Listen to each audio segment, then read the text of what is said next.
सनातन धर्म। सनातन शब्द का शाब्दिक अर्थ है जिसका अस्तित्व मेंटेन्ड है, जो कल भी था, आज भी है, कल भी रहेगा। सनातन का शाब्दिक अर्थ यही होता है। सनातन धर्म, वैदिक धर्म, हिंदू धर्म और वैदिक धर्म, भागवत धर्म, मानव धर्म, इन तमाम शब्दों का अभिप्राय प्रायः एक ही होता है और भारतीय जीवन पद्धति संस्कृति का पर्यायवाची है सनातन। सनातनी संस्कृति, सनातन धर्म, वैदिक धर्म, भागवत धर्म, हिंदू धर्म, ये सब का अभिप्राय एक ही है।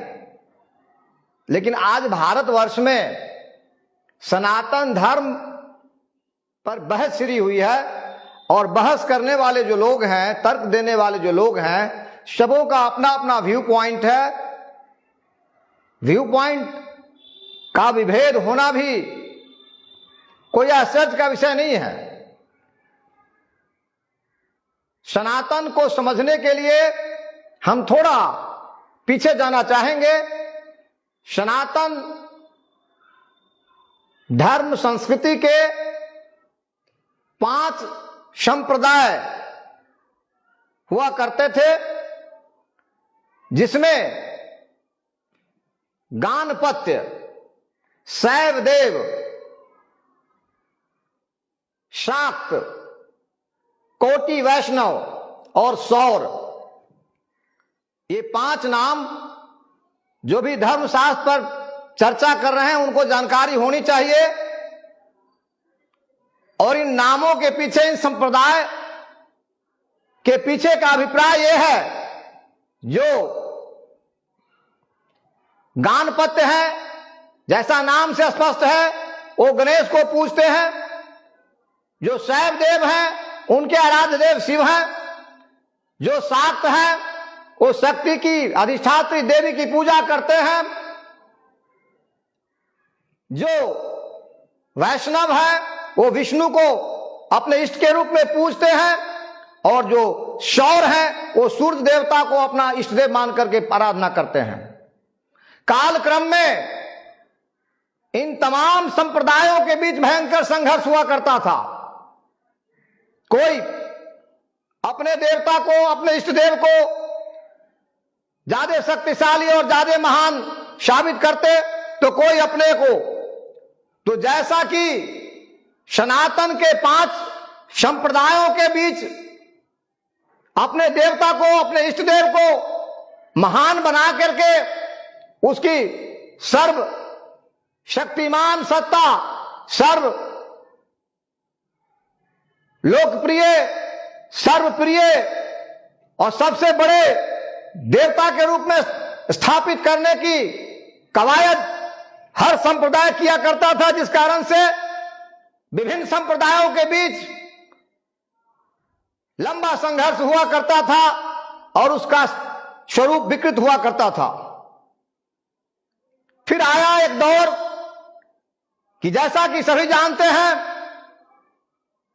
देवाधिदेव महादेव, एक विचार आया, समावेशी विचार, समन्वय का विचार, कि इन करोड़ों कोटि कोटि देवताओं जिनकी मान्यता सनातन हिंदू धर्म में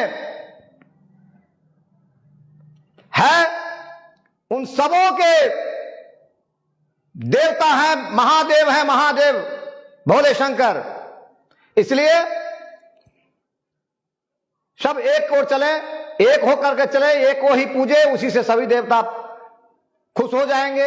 एक ये विचारधारा आया। जो शक्ति की उपासना करते हैं उनमें भी कई शक्ति है, कई देवियां हैं, हजारों तरह की देवियां हैं। फिर समन्वय का विचार आया कि सभी देवियां नाम से भले ही अलग अलग हैं, लेकिन सभी एक ही देवी का अलग अलग स्वरूप है। ये समन्वय का विचारधारा हुआ। इस प्रकार से यूनिटी इन डाइवर्सिटी, अनेकता में एकता, विचारों के विभेद के बीच समन्वय, इसी को कहते हैं सनातन। भारतीय संस्कृति, सनातनी संस्कृति, सनातन धर्म, वैदिक धर्म, हिंदू धर्म, जिसकी आज बहस छिड़ी हुई है भारत में, और ये हॉट केक है, ये राजनीतिक पैतरेबाजी का एक शिगुफा हिंदुस्तान में हो गया भाइयों, भारतवासियों। तो बहुत ही सांदर्भिक विषय है, इसलिए मैंने अपने विचार को यहां प्रकट करना जरूरी समझा। इसलिए आप सबों से लाइव हूं, कृपया हमारी बात को गंभीरता पूर्वक सुने, अपने विचारों को, मन को, माइंड को खुला रखें, तो मैं ज्यादा स्पष्ट कर पाऊंगा और ज्यादा आत्मसात आप कर पाएंगे। कभी विश्व में विश्व धर्म संसद का गठन अमेरिका के शिकागो में हुआ था। यही महीना है सितंबर का महीना। 11 सितंबर 1893 को अमेरिका के शिकागो शहर में विश्व धर्म संसद का आयोजन हुआ था, जिसमें भारत के सनातनी संस्कृति, वैदिक धर्म, हिंदू धर्म, मानव धर्म, भागवत धर्म को रिप्रेजेंट किया था स्वामी विवेकानंद जी ने। मैं जिज्ञासु भक्तों से, सनातनी संस्कृति के मानने वाले करोड़ों भारतीयों को मैं संबोधित कर रहा हूं। आप याद करें अपने नेता, अपने सनातनी संस्कृति के पुरोधा स्वामी विवेकानंद जी को उन्होंने क्या कहा था? मैं गौरवान्वित हूं, I am proud of being Indian. कौन India? I am proud of that India which represents the mother of all religion। दुनिया के सभी धर्मों का जो उद्गम स्थल है, जो जननी है, वो है भारत। मैं उस भारत का को रिप्रेजेंट कर रहा हूं, जो विभिन्न संप्रदायों को अपने आप में समेटे हुए है, जो विश्व भ्रातृत्व और मानवीय मूल्यों की बात करता है। तो जब इतने महान उद्गार को प्रकट कर रहे थे स्वामी विवेकानंद, तो वो हमारा जो भागवत धर्म है, जो मानव धर्म है, जो सनातन धर्म है, उससे दुनिया को अवगत करा रहे थे। आज के जो लोग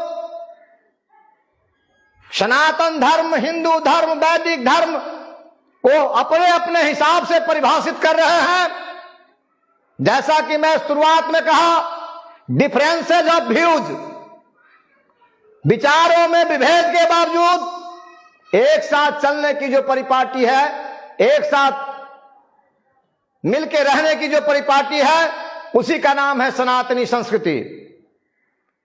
भारत हजारों तरह के रस्मों रिवाज, जीवन पद्धतियों, खान पान, वेशभूषा, आस्था, पूजा पद्धति से मिला जुला जो एक सामूहिक स्वरूप है, उसी का नाम भारत है, उसी का नाम इंडिया है। तो स्वामी विवेकानंद ने कहा था कि मैं उस भारत को रिप्रेजेंट करता हूं जो विभिन्न सेक्शन, विभिन्न संप्रदाय, विभिन्न मत, विभिन्न मजहब, विभिन्न आस्था के उद्गम का स्थल है, और डिफरेंसेज ऑफ व्यूज के बावजूद हम यूनाइटेड स्टैंड करते हैं। यह हमारी खासियत है। हम संपूर्ण विश्व को एक परिवार के रूप में अपनाना चाहते हैं।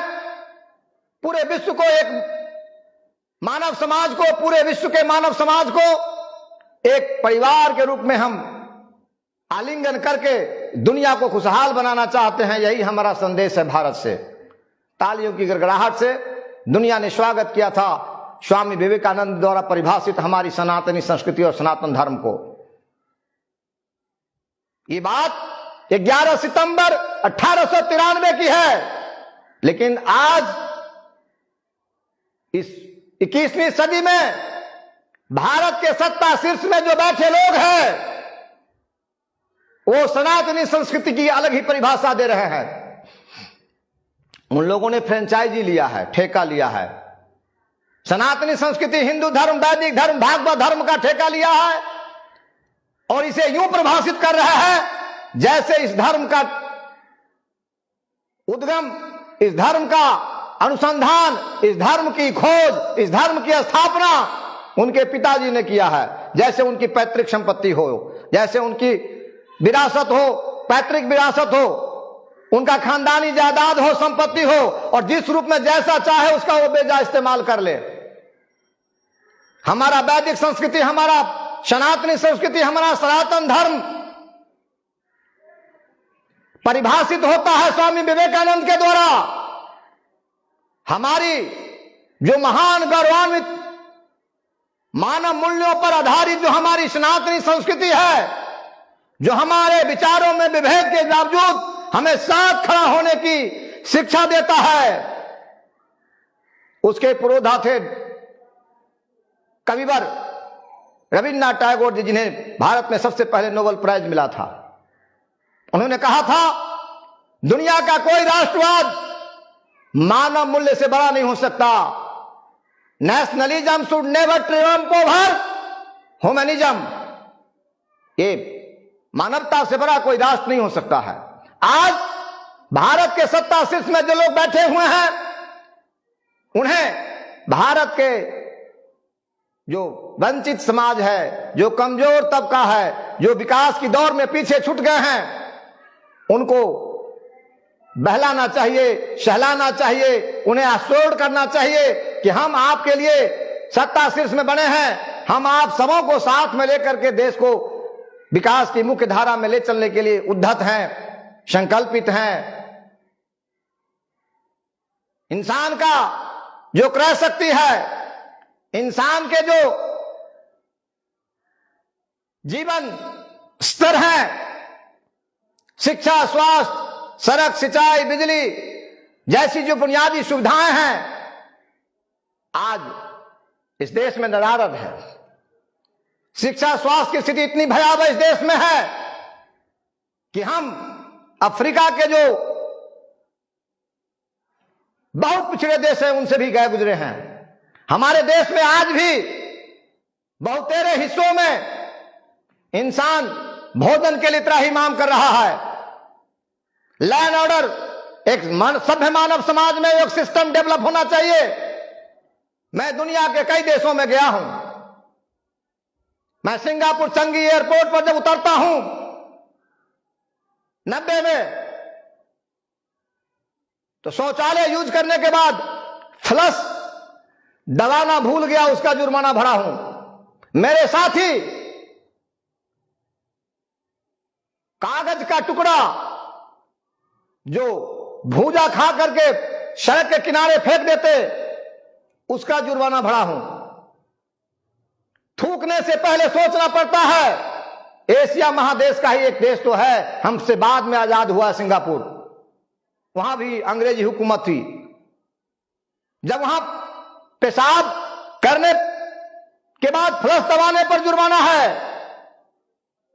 नहीं दबाने पर जुर्माना है, सड़क पर एक कागज का टुकड़ा फेंकने पर जुर्माना है। नो हॉर्न प्लीज, हॉर्न बजाने पर पाबंदी है। जब तक थूक नहीं सकते। जब एशिया का एक देश इतना व्यवस्थित हो सकता है और दुनिया में क्रय शक्ति की बात करिए तो दुनिया का सरताज है सिंगापुर। सिंगापुर में मूल आबादी बहुत कम है। बहुतेरे लोग, majority of the population of Singapore comes from China and other countries of the world. वहां कोई हिंदू मुस्लिम नहीं होता। 20 से 25% लोग सिंगापुर के भगवान को नहीं मानते, धर्म को नहीं मानते। अमेरिका में भी कहो वैसे ऐसी ही स्थिति है। A major population of the USA doesn't believe in God. They don't pray God. They don't go to church, they don't go to mosque and temple. लेकिन अमेरिका सरताज है ना दुनिया का, व्यवस्था के मामले में, जीवन स्तर के मामले में, क्रय शक्ति के मामले में सिंगापुर सरताज है ना दुनिया का। मैं भारत के हुक्मरानों से आग्रह करना चाहूंगा, ये सनातन धर्म विविधताओं से भरा पड़ा है और डिफरेंसेज ऑफ व्यूज, विचारों के विभेद के कारण कई संघर्षों का गवाह है भारतीय भूभाग। मैं कहूं, धर्म मजहब के नाम पर जितना खून जब जाया हुआ इस धरती पर दुनिया के किसी युद्ध में नहीं हुआ है। आज भी धर्म और संप्रदाय के नाम पर मानव का शोषण हो रहा है। घर के अंदर मां बहन बेटियों को दो दर्जे का व्यवहार दिया जाता है। जो भारत माता की जय, भारत माता की जय कहते हुए थकते नहीं, उनके ही लोग और उनके ही सत्ता संरक्षण में आज मणिपुर में जो त्रासदी हुई है हमारी मां बहन बेटियों के साथ, उस पर लाज हया दिखाने के बजाय, चुल्लू भर पानी में डूब मरने की बजाय भारत के प्रधानमंत्री ने पार्लियामेंट में मणिपुर पर अपना वक्तव्य जारी करते वक्त 22 बार रावण और दुशासन की तरह से अट्टहास किया। ये बेशर्म, ये बेहाय लोग किस मुंह से सनातन संस्कृति और धर्म पर बहस करते हैं। धर्म को, सनातनी संस्कृति को, सनातन धर्म को, हिंदू धर्म को, वैदिक धर्म को आतंक का पर्याय, नफरत का पर्याय, विभेद का पर्याय बनाने वाले ये भारतीय जनता पार्टी आरएसएस के लोग कहीं से भी अधिकृत नहीं है धर्म पर बात करने के लिए। धर्म के बारे में भगवान कृष्ण ने कहा था, स्वधर्मे निधनम श्रेयः पर धर्म भयावह। इसकी व्याख्या ये करते हैं हिंदू, मुस्लिम, सिख, ईसाई, पारसी इस धर्म से। अरे स्वधर्म का मतलब है मनुष्य का धर्म है टू मूव टुवर्ड्स इनफाइनाइट, अनंत की ओर जाने की हमारी जो यात्रा है। जाने अनजाने हर मनुष्य अनंत की ओर जाना चाहता है, चलता होता है। अनंत को पाने की लालसा, लिप्सा, अनंत की ओर प्रोसीड करने की हमारी जो सनातनी भूख है, वो हमारा धर्म है। सनातन भूख। गो इनसाइड, ये अंदर की बात है। A superficial Narendra Modi, you cannot understand what is dharma in the true sense, because your dharma is how to grab power, how to misguide people in the name of caste, creed and color, how to misguide people in the name of religion, and how to polarize the majority population of the country in favor of your party as to grab the throne of the Indian Parliament. You don't deserve to discuss about religion. You don't deserve to discuss about Sanatan Dharma. You don't deserve to discuss about Sanatan Vedic Dharma, Bhagavad Dharma, Manav Dharma. आपको less मात्र भी ज्ञान नहीं है धर्म का। धर्म कहता है सबको समाहित करके चलो। एक दुनिया के सभी किताबों में लिखा है, हम सबके माता पिता एक हैं, हमारा उद्गम स्थल एक है, हम एक से आए हैं और उधर ही जाना चाहते हैं, उसी के पास सबकी अंतिम यात्रा है। दुनिया के सभी किताबों में, सभी धर्म शास्त्रों में लिखा है, चाहे इस्लाम हो, चाहे क्रिश्चियनिटी हो, चाहे वो सनातनी संस्कृति हो, चाहे वैदिक धर्म हो, मानव धर्म हो, हिंदू धर्म हो। जब सबके माता पिता परमपिता परमेश्वर हैं और हम सब उन्हीं की संतति हैं, तो फिर विभेद कैसा, फिर नफरत कैसा, फिर ये मारकाट कैसा, ये धार्मिक उन्माद कैसा। जिस परमपिता परमेश्वर और जिस परमा प्रकृति के हम सभी संतति हैं, वो अपने औलादों के बीच में नफरत, वो अपने औलादों के बीच में विभेद, अपने औलादों के बीच में झगड़ा, अपने औलादों के बीच में मारकाट, एक कतई नहीं चाहता। वो चाहता कि हमारे सारे बच्चे मिलजुल करके रहें, एक दूसरे का ख्याल रखें, एक दूसरे के दुख सुख में साथ दें। यदि कोई कष्ट में है तो कोई सक्षम है बगल में तो उसको उठा लें। और service to humanity is service to God in the true sense. मानव के प्रति जो सेवा हमारी है, प्रकृति और भगवान का जो ये सृजित दुनिया है, इसके प्रति जो हमारा सेवा भाव है, समर्पण भाव है, ये प्रैक्टिकल अप्रोच है धर्म का। यदि हम मनुष्य के दुख में साथ नहीं देते, किसी के अभाव में उसका साथ नहीं देते, बीमार है उस अवस्था में उसका इलाज नहीं कराते, और जो वो अवहेलित है, जो उपेक्षित है, अमाननीय मानदेयम, जिसको कोई नहीं मान देता, उसको यदि हम मान नहीं देते, इसका मतलब है परम पिता परमेश्वर और परमा प्रकृति को हम खुश नहीं कर सकते। किसी माँ बाप को खुश करना है तो उसकी औलाद को थोड़ा प्यार देके देखो, वो खुद ही आपका मुरीद हो जाएंगे। इसलिए यदि मिलना है भगवान से तो सबसे पहले मिलना सीखो इंसान से। इंसानों से मिलना सीखा नहीं, भगवान की बात करने चले आए व्यापार करने के लिए। ये राजनीतिक पैतरेबाजी के अलावा कुछ नहीं है।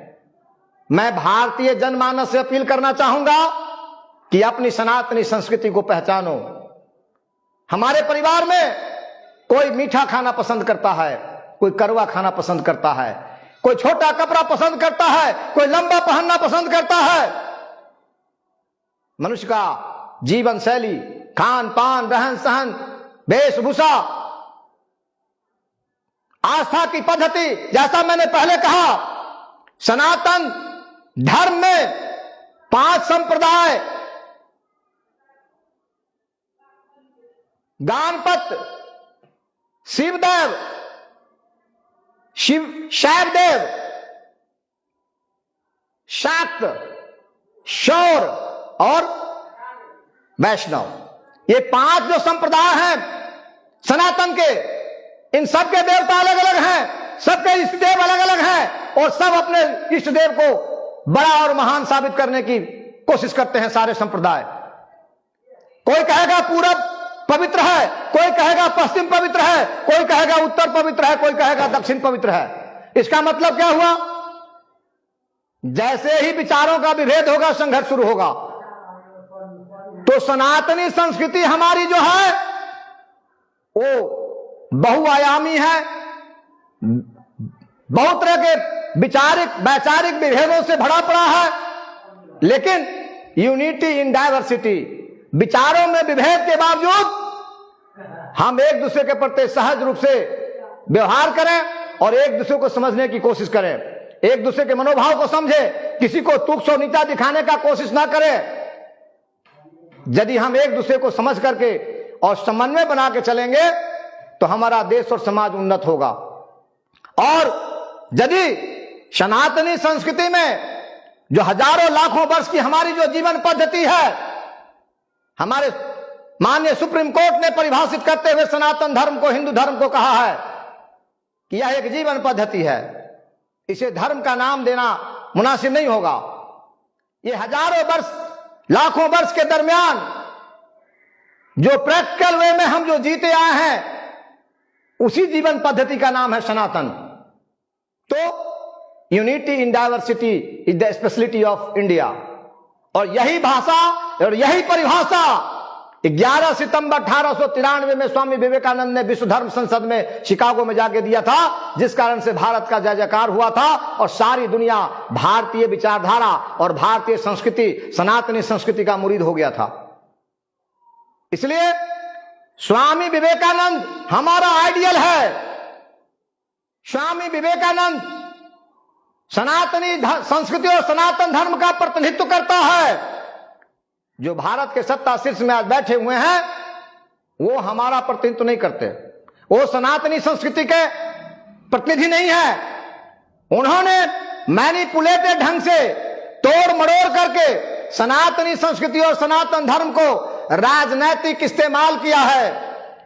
इंसान के बीच में नफरत का बीज बोकर, इंसान के बीच में धार्मिक उन्माद पैदा करके कभी कपड़ों से पहचानने की बात करके, कभी कब्रिस्तान शमशान घाट की बात करके, कभी हिंदू मुस्लिम की बात करके, कभी हिंदुस्तान पाकिस्तान की बात करके, मनुष्य और मनुष्य के बीच में नफरत की खाई पैदा करके अल्पसंख्यक और कमजोर वर्गों के खिलाफ बहुसंख्यक को भड़का करके, बहुसंख्यक के मत का अपने पक्ष में ध्रुवीकरण करके सत्ता में बने रहना, सत्ता में आना और सत्ता में बने रहना ही भारतीय जनता पार्टी और आरएसएस की मात्र एक फितरत है।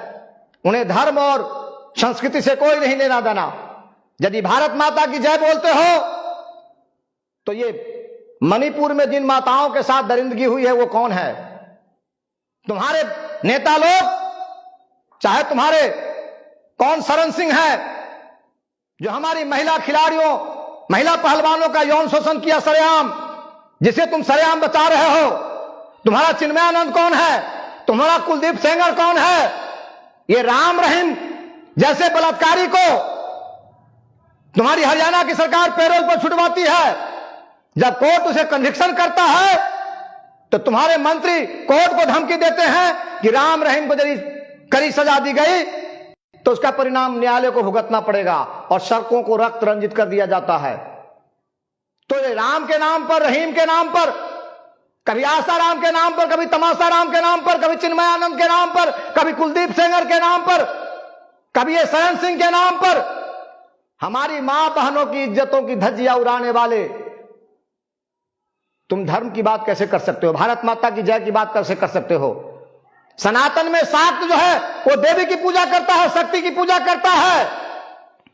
नार्यस्त पूजन्ते तत्र तिष्ठति देवता। जिस देश में, जिस समाज में नारी की पूजा होती है वहीं देवता होते हैं। इस तमाम बातें तुम भूल गए। 8 साल की एक बेटी, एक गड़ेरिया की बेटी जंगल में बकरी चराने जाती है और मंदिर का पुजारी उसके साथ गैंग रेप करता है। 7 दिन तक नशीली दवा खिला खिला करके, यहां तक कि भोजन बच्ची को नहीं दिया, उसके साथ दरिंदगी करता है और अंत में उसे मौत के घाट उतार दिया जाता है।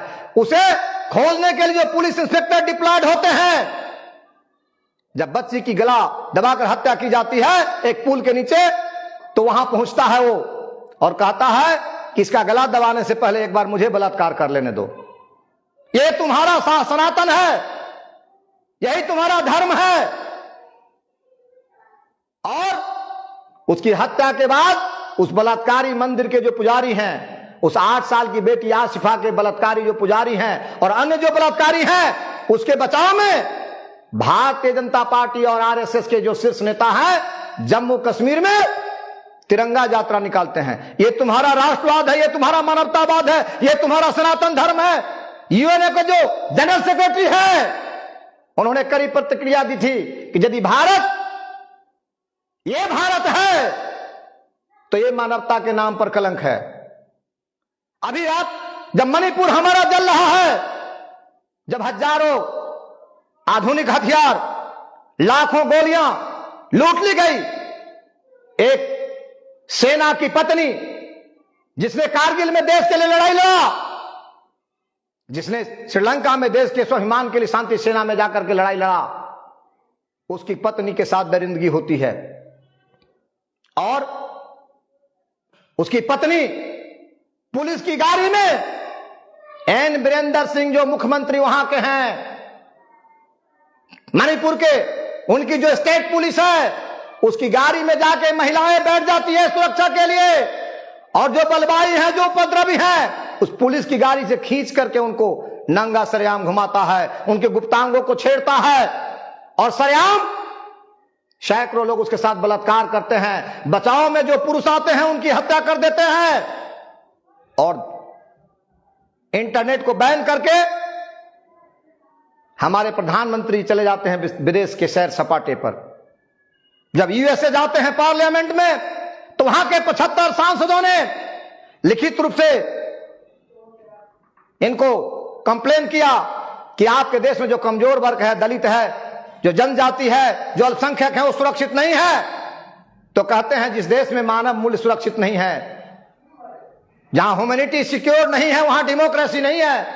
फ्रांस में जाके प्रवचन करते हैं आप, यूएसए में जाके प्रवचन करते हैं आप डेमोक्रेसी, मानवीय मूल्य पर, ह्यूमन सिक्योरिटी पर, और आपके देश में मणिपुर में जो हो रहा है उस पर जब आपको सफाई देने के लिए अविश्वास प्रस्ताव लाया जाता है तो जवाबदेही तय करने से पहले अपने 2 घंटा 13 मिनट के वक्तव्य में चंद सेकेंड आप निकाल पाते हैं मणिपुर के लिए और अट्टहास करते हैं जैसे सीता का सील हरण करने के बाद रावण ने अट्टहास किया था, जैसे द्रौपदी को नग्न करने के बाद महाभारत के दुशासन ने अट्टहास किया था और कौरवों ने अट्टहास किया था, वैसे ही मणिपुर की बहु बेटियों के इज्जत आबरू को तार तार करने वाले दरिंदों को फांसी के तख्ते तक लटकाने की बजाय और जवाबदेही लेने की बजाय भारत के पार्लियामेंट में आपने 22 बार अट्टहास किया। आप रावण हो, आप कौरव दल हो, आप बलात्कारी जनता पार्टी के नेता हो, आप भारत के सनातनी संस्कृति के प्रतिनिधि कभी नहीं हो सकते। भारत के सनातनी संस्कृति में मैं जैसा कहा, शाक्त एक सेक्शन है, शाक्त एक संप्रदाय है जो शक्ति की अधिष्ठात्री देवी की पूजा करती है, जो नारी की पूजा करती है। हमारे धर्म शास्त्रों में क्या लिखा है? शिव सत्यात्मकम ब्रह्म, शिव सत्यात्मकम, शिव सत्यात्मकम ब्रह्म। शिव और शक्ति का जो एक रूप है, मिला जुला रूप है, वो ब्रह्म है। शिव सत्यात्मकम ब्रह्म, शिव और शक्ति का जो मिला हुआ रूप है वही ब्रह्म है। और फिर शक्ति के बारे में क्या कहते हैं? शक्ति सा शिवस्य शक्ति, मतलब हम अलग अलग हो के भी एक हैं। विभिन्न प्रकार के फूलों से सजी जो बगिया है भारत की, ये हमारी विशेषता है। Unity in diversity is the speciality of India and India is represented by Sanatan Sanskriti, Sanatan धर्म। तो भारत की जो डाइवर्सिटी है वो सनातनी संस्कृति जो है भारत की, उससे रिप्रेजेंट की जाती है, जिसकी असली परिभाषा 11 सितंबर 1893 को हमारे स्वामी विवेकानंद, संत विवेकानंद ने शिकागो में दिया था, जिस कारण से आज भी सारी दुनिया सैल्यूट करती है, नतमस्तक होती है भारत के सामने। नरेंद्र मोदी, आरएसएस, बीजेपी, अमित शाह जैसे लोगों ने सनातनी संस्कृति को अतिवाद, धार्मिक उन्माद, हिंदू मुस्लिम और नफरत का पर्याय बना दिया है। जो लोग कल तक इस्लामिक आतंकवाद की बात करते थे वो आज हिंदू आतंकवाद के पर्याय बन गए हैं। हिंदुइज्म और सनातनी संस्कृति को सारी दुनिया में थू थू और आतंक का पर्याय के रूप में परिभाषित करने वाले और कोई नहीं, ये भारतीय जनता पार्टी, आरएसएस, ये अमित शाह, नरेंद्र मोदी जैसे लोग हैं। इसलिए कम से कम भारतीय जनता पार्टी, आरएसएस के लोग भारत माता की जय ना बोले, राष्ट्रवाद की बात ना बोले। आप राष्ट्रवादी हो तो मणिपुर के रिटायर्ड जो हमारे सेना के जवान हैं, जिनकी पत्नी के साथ इतनी बड़ी दरिंदगी हुई, उन्होंने कहा कि मैं कश्मीर को जीत लिया, मैं कारगिल को जीत लिया, मैं श्रीलंका जाके शांति सेना में अपने देश का मान और शान बढ़ाया, लेकिन अपनी नजरों के सामने अपनी पत्नी की आबरू लुटते नहीं बचा सका, अपने गांव को नहीं बचा सका, अपने को नहीं बचा सका। लानत है तुम्हारे राष्ट्रवाद पर नरेंद्र मोदी। और वहां का मुख्यमंत्री कहता है ये 77-78 दिन के बाद जो वीडियो वायरल हुआ है ये एक ही घटना थोड़ा है, ऐसी तो सैकड़ों घटनाएं मणिपुर में हुई है, जैसे उसको प्रशस्ति पत्र मिलना चाहिए। यदि इस प्रकार की दरिंदगी की सैकड़ों घटना मणिपुर में घटित हुई, जिसको आपने दबा दिया, इंटरनेट को बैन करके सच्चाई को आपने दफन कर दिया, तो आपको प्रशस्ति पत्र चाहिए या सजा मिलनी चाहिए? भारत सरकार को तत्क्षण मणिपुर में राष्ट्रपति शासन इंपोज करना चाहिए। और आज भी मणिपुर की स्थिति सामान्य नहीं है।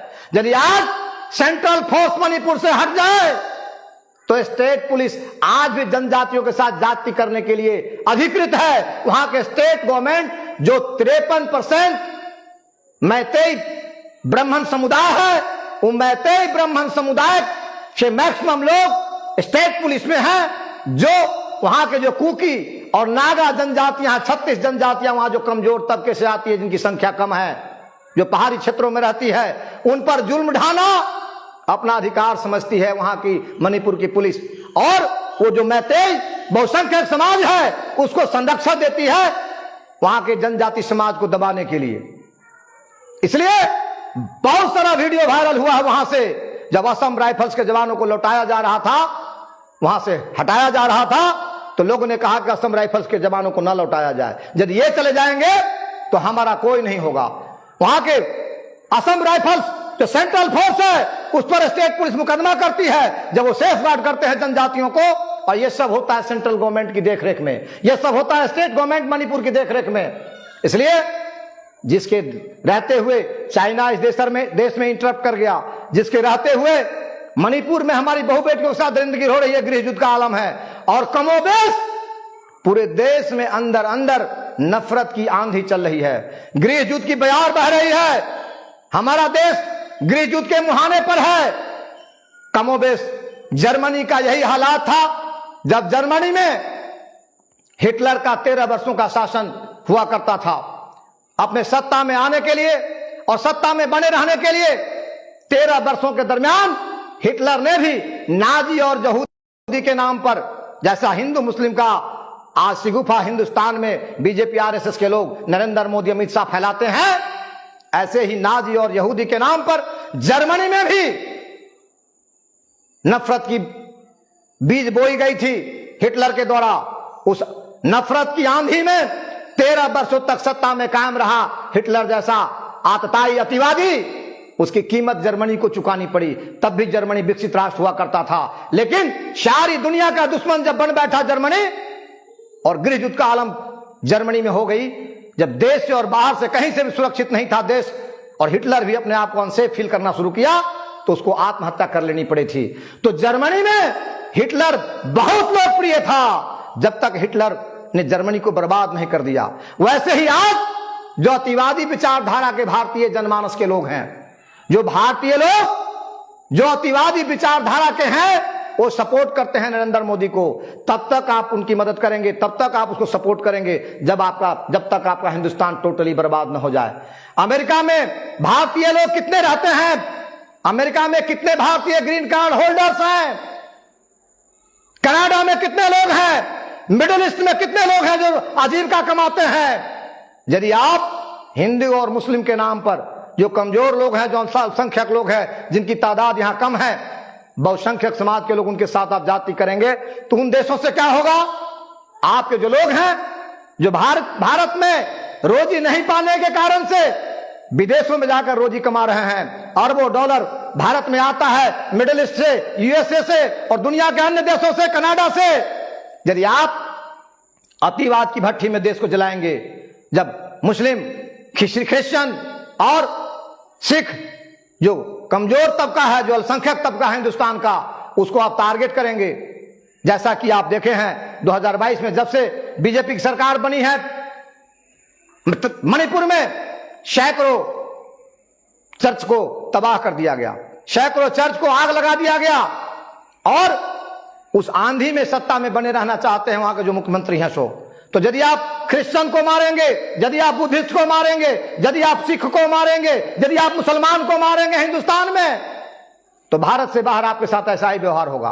तो एक तो भारत में ऐसे ही बेरोजगारी का आलम है, और यदि आप अपने व्यवहार में परिवर्तन नहीं लाए, शालीनता नहीं लाए, सबों को मिला करके, सबों को प्यार करके, सबों को समाहित करके, समन्वय करके चलने की जीवन पद्धति जो सनातनी संस्कृति आपको शिक्षा देती है, उसके लाइन पर आप नहीं चलेंगे, विश्व भ्रातृत्व और मानव मूल्यों के खातिर अपने आप को खड़ा नहीं करेंगे भारतीय जनमानस के लोग, तो दुनिया के हर हिस्से से आप खदेड़ दिए जाएंगे। फिर आपको यहां इस फेंकू मंडली में शामिल होकर के पकौड़ा तलना पड़ेगा, और दंगाइयों की फौज में खड़ा होकर के सड़कों पर एक दूसरे को मारना पड़ेगा, मरना पड़ेगा, और इस देश का फिर दूसरा और तीसरा विभाजन भी होगा। निश्चय ही जिस परिवार में कलह होता है उस परिवार का विभाजन होता है। मैं चार्ज किया था बहुत पहले कि भारतीय जनता पार्टी और आरएसएस आईएसआई के नक्शे कदम पर है, पाकिस्तान के उग्रवादी संगठनों के नक्शे कदम पर है। जिस देश में परस्पर भाईचारा नहीं है, मेल मिलाप नहीं है, आपसी समन्वय और समझदारी नहीं है, उस देश को बंटने से कोई नहीं रोक सकता है। इसलिए जो राष्ट्रवादी हैं, जो सनातनी हैं, जो मानव मूल्यों की बात करने वाले हैं, जो विवेकानंद को मानने वाले हैं, जो रविन्द्रनाथ टैगोर को मानने वाले हैं, जो रामकृष्ण परमहंस को मानने वाले हैं, जो योग और धर्म को मानने वाले हैं, क्या कहा है योग? क्या कहता है? योगश्चित वृत्ति निरोध, वृत्तियों का निरोध, वृत्तियों पर समन्वय नियंत्रण ही योग है। हमारे योग अष्टांग है। अष्टांग योग का पहला परिभाषा क्या है? जम नियम। जम क्या कहता है? जम का पहला अंग है अहिंसा। अहिंसा का मतलब क्या होता है? मनसा वाचा कर्मणा, किसी को कष्ट ना देना, मन से, वचन से, कर्म से किसी को कष्ट ना देना, यह है अहिंसा। ये फर्स्ट स्टेप टुवर्ड्स योगा है। योगा की ओर बढ़ने का पहला मंत्र है अहिंसा। अहिंसा का मतलब है मन, वचन, कर्म से किसी को कष्ट न देना। हमारे अष्टादश पुराणेषु व्यासस्य वचनं द्वयः, हमारे धर्म शास्त्रों में क्या लिखा है? मोटी मोटी पुस्तकें पढ़ करके, धर्म का ज्ञान पांच करके हम समाज को कुछ नहीं दे सकते। उसका सार और निचोड़ यह है, अष्टादश पुराणेषु व्यासस्य वचनं द्वयः, परोपकाराय पुण्याय पापाय परपीड़नम। परोपकार से बड़ा कोई धर्म नहीं, और दूसरे को कष्ट देने से, किसी को पीड़ा देने से बड़ा कोई पाप नहीं। यही निचोड़ है हमारे धर्म का, यही निचोड़ है हमारी संस्कृति का। यदि हम भारतीय जनमानस के लोग अपने भारत को वास्तव में विश्व गुरु बनाना चाहते हैं, पूजनीय बनाना चाहते हैं, और दुनिया के अन्य विकसित देशों के मानक पर खुद को भी खड़ा करना चाहते हैं, भारतीय जनमानस का, भारतीय समाज का जीवन स्तर और क्रय शक्ति उन्नत करना चाहते हैं, तो हमें विभेद से ऊपर उठ करके अपनी सनातनी संस्कृति पर गौरव करते हुए शवों को गले लगा करके विश्व भ्रातृत्व और आंतरिक भाईचारा को कायम करना पड़ेगा। और फितरत हिंदू मुस्लिम की, फितरत हिंदुस्तान पाकिस्तान की, फितरत कब्रिस्तान शमशान की, कपड़ों और लिबास से इंसान को पहचान कर नफरत करने की, ये जो शिक्षा देने वाले नकली धर्म के ठेकेदार हैं, इनसे आजादी और मुक्ति ले लो। आने वाला समय आपका होगा, हिंदुस्तान फिर से अपने पुराने गौरव को हासिल करेगा और अपने पुराने जो इतिहास, गौरवान्वित इतिहास है, उस पर फिर से कायम होगा। इन्हीं शब्दों के साथ सनातन संस्कृति की जाए, मानवीय मूल्य की जाए, विश्व भ्रातृत्व की जाए, विवेकानंद की जाए, रविन्द्रनाथ टैगोर की जाए। इन्हीं शब्दों के साथ फिर से अपनी बात को विराम देना चाहूंगा, और आप सबों से प्रतिक्रिया की हमें उम्मीद होगी। आप अपनी सकारात्मक प्रतिक्रिया से, विचार विनिमय से देश और समाज को सुंदर, सुशील और विकसित राष्ट्र की श्रेणी में लाने में हम सहयोग करें एक दूसरे को। इन्हीं शब्दों के साथ अपनी बात को विराम देना चाहेंगे। जय भारत, जय सनातनी संस्कृति, जय मानवतावाद, जय विश्व भ्रातृत्व। धन्यवाद।